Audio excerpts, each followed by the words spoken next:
Hello, everyone. Welcome to my presentation on historical and cultural concepts of gender and sexuality. Let's get started. So, throughout history, there has been misogyny and patriarchy, with women as homemakers and men as providers.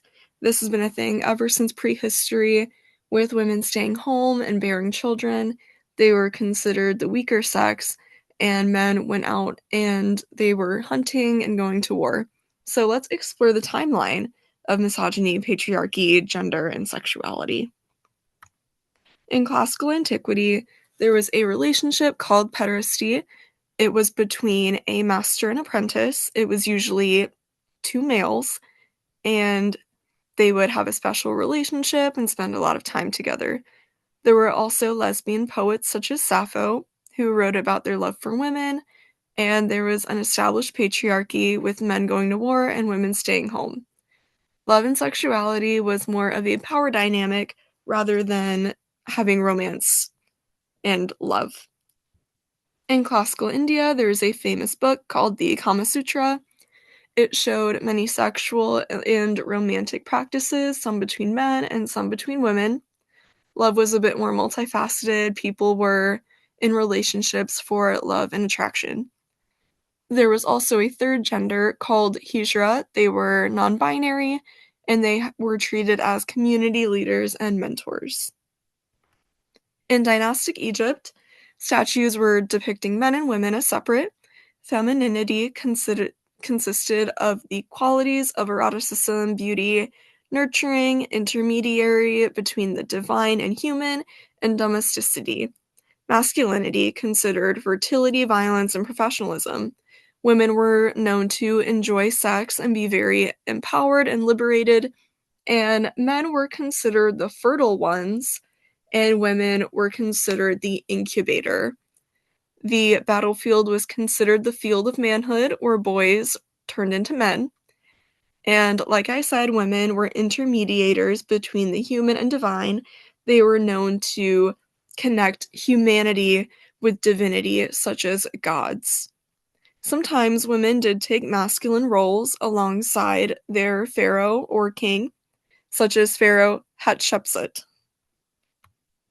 Here we have statues of men and women. In Chinese antiquity, such as the Han Dynasty, men did have wives for political alliances, but more often they took lovers and concubines rather than loving their wife. Bisexuality was very normal for emperors. They often had male favorites and concubines, essentially up until the mid-1900s. The religion of Confucianism did influence gender roles, with women staying home.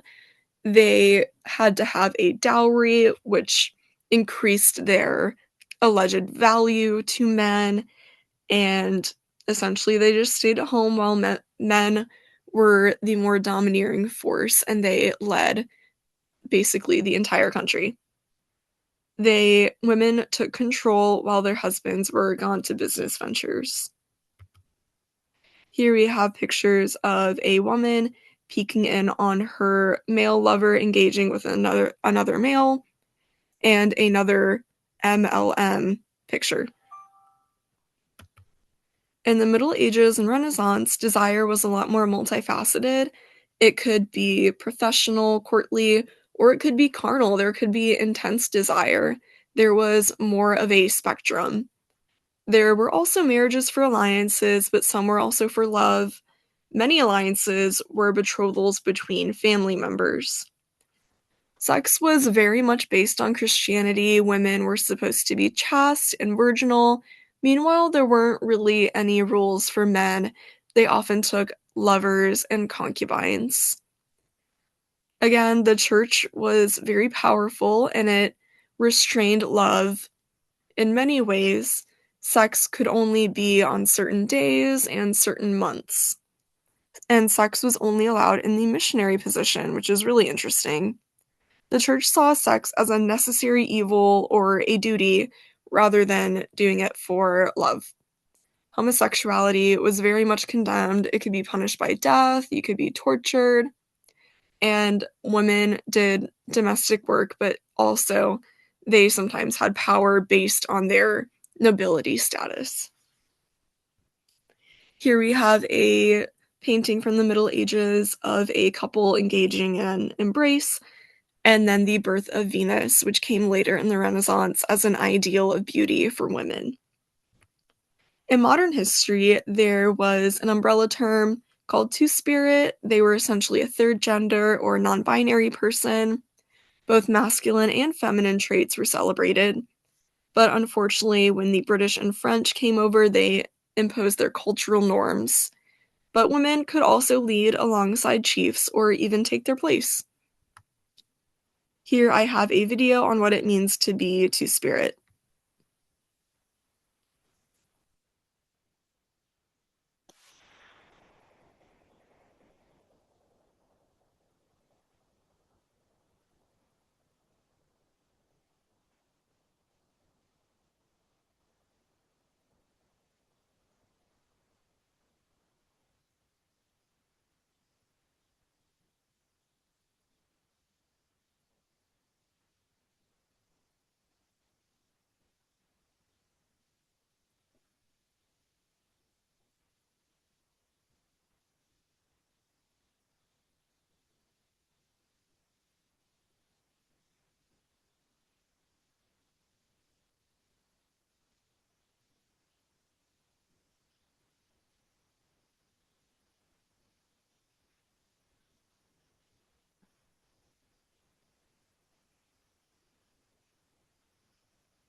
Interesting, right? So, a little bit of a fast forward to the colonies. They were very Puritan, very strict Christianity, and they enforced those values onto the native people with gender roles and cultural erasure across the world, unfortunately. They were just really strict and they wanted everyone to conform to them, and they engaged in mass genocide. In the Victorian era, this is way of a skip ahead. Morality was still influenced by Christianity. They were restrained and strict, and there were gender roles enforced, with women staying home and men working. There were very strict rules on what women could wear and how they could act. There were many beauty ideals, such as the Gibson girl, where they had to wear a corset, do their hair a certain way to be accepted by other people. In the Roaring Twenties, the upper class had gender swap parties, and there were non-binary and somewhat out gay men, but they only had this privilege because they were rich and they could just get away with it. Women began to vote in 1920 with the women's rights and suffragette movement, and my favorite person from this era is Lily Elba. She was an artist, a painter, and also a transgender woman.